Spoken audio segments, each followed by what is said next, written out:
एक महिला अपने पति के डेड बॉडी के बगल में अपने प्रेमी के साथ पूरी रात संबंध बनाती है।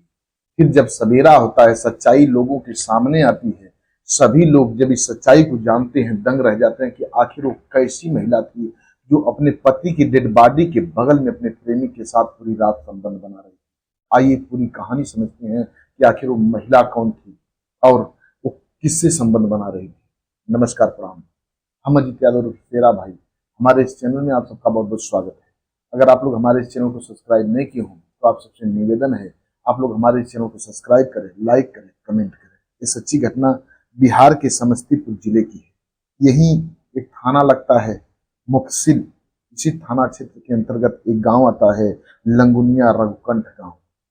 यहीं के रहने वाले सोनू झा की उम्र 30 वर्ष के आसपास बताई गई। सोनू झा की शादी 2017 में एक अस्मिता नामक लड़की से होती है। अस्मिता की उम्र 27 वर्ष के आसपास बताई गई। अब इन 7 साल के दरमियान, शादी 2017 में होती है, 7 साल के दरमियान इन दोनों को 2 बच्चे होते हैं, एक बेटी और एक बेटा। बेटी बड़ी होती है, बेटा छोटा होता है। अब ये जो सोनू था, ई रिक्शा चला करके परिवार का भरण पोषण कर रहा था, बच्चों को पढ़ाता लिखाता था। घर में उसके पिताजी थे, एक भाई था, तो वो अलग रहता था। सोनू अपने परिवार के साथ अलग रहता था। ई रिक्शा चला करके परिवार का भरण पोषण कर रहा था। बच्चों के ट्यूशन के लिए गांव के थोड़ी दूरी से एक व्यक्ति को हायर करता है, उसको चुनता है और उसका नाम होता है हरिओम झा। उससे संपर्क बनाता है और कहता है कि मेरे बच्चों को ट्यूशन आप पढ़ाइए। वो हरिओम झा अपनी प्रिपरेशन कर रहा था, पढ़ाई भी कर रहा था और सरकारी नौकरी के लिए प्रिपरेशन कर रहा था। अब जब सोनू की बात सुनता है तो बच्चों को पढ़ाने के लिए राजी हो जाता है। अब सोनू के घर हमेशा आने लगा, बच्चों को पढ़ाने लिखाने लगा। धीरे धीरे हरिओम की नजदीकी अस्मिता से बढ़ जाती है। जब अपना ई रिक्शा चलाने के लिए सोनू घर से बाहर चला जाता था, तब अस्मिता से हरिओम की नजदीकी बढ़ी।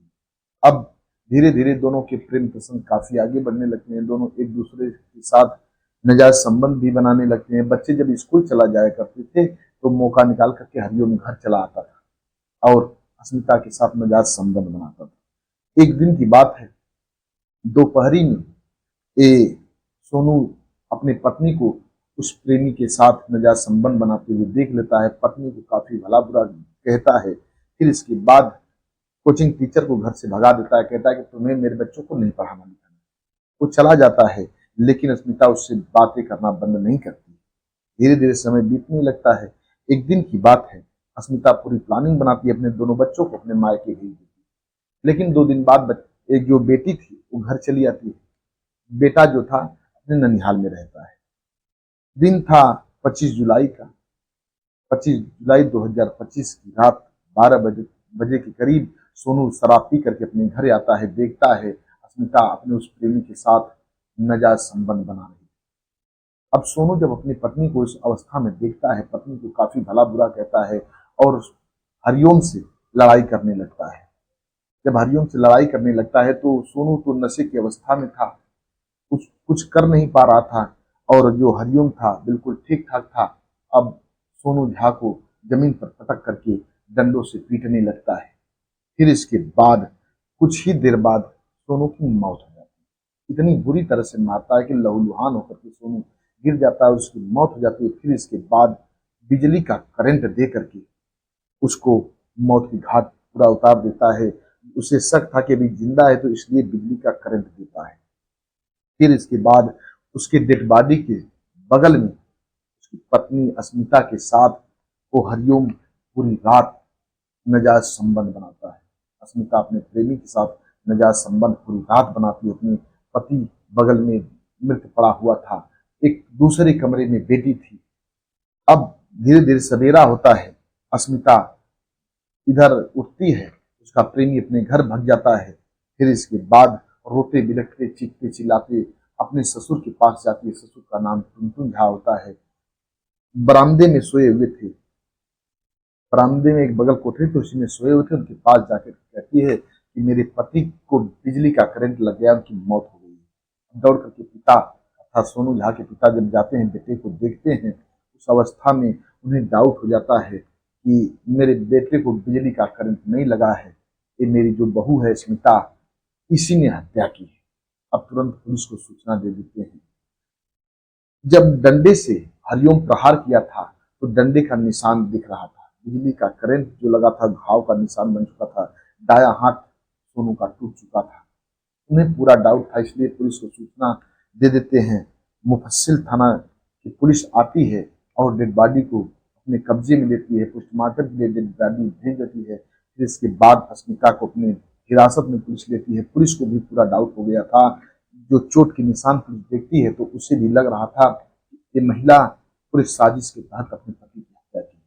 अब उसको गिरफ्तार करके लेकर के पुलिस जाती है, पूछताछ करती है, तो सारी सच्चाई पुलिस के सामने वो महिला अस्मिता उगल देती है, सारी बात बता देती है कि कैसे वो हरिओम से मोहब्बत करती थी और पति रास्ते का रोड़ा बन रहा था, इसलिए उसने अपने पति की हत्या कर दी प्रेमी के साथ मिलकर। पुलिस कुछ ही दिन बाद उसके प्रेमी को भी गिरफ्तार कर लेती है। अस्मिता को और उसके प्रेमी हरिओम दोनों को गिरफ्तार करके जेल भेज देती है। दोनों जेल में बंद हैं। ये घटना पूरी वायरल हो चुकी है।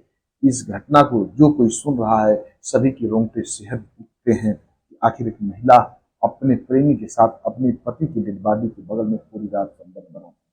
सभी लोग दंग रह जाते हैं यह कहानी सुनकर के। बस आज की कहानी इतने तक। इस कहानी को सुनाने का उद्देश्य किसी को परेशान करना नहीं है, किसी के दिल को दुखाना नहीं है, बस आप सबको सचेत करना है, आप सबको जागरूक करना है। हमारे कुछ व्यूअर हैं जो कि अपना नाम लेने के लिए अपील की है। एक हैं ब्रजेंद्र सिंह, ये मणिपुर के रहने वाले हैं। राव मोहम्मद यासीन लाहौर पाकिस्तान के रहने वाले हैं। दिलीप राजपूत एक खंडवा गोकुल गांव के रहने वाले हैं। प्रमोद शुक्ला एक कुशीनगर उत्तर प्रदेश के रहने वाले हैं। अनुज कुमार त्रिपाठी लखनऊ उत्तर प्रदेश के रहने वाले हैं। ये लोग हमारी हर कहानी सुनते हैं, बेहद पसंद करते हैं। लोग वीडियो में नाम लेने के लिए अपील किए थे, हमने बारी बारी से इन लोगों का नाम लिया। आप भी अपना नाम बुलवाना चाहते हैं तो कमेंट बॉक्स में अपना नाम दीजिए, एड्रेस बता दीजिए, आप सबका भी बारी बारी से नाम लिया जाएगा। चैनल को लाइक सब्सक्राइब करना मत भूलिएगा। मिलते हैं अगले एपिसोड में किसी एक नई कहानी के साथ, तब तक के लिए नमस्कार।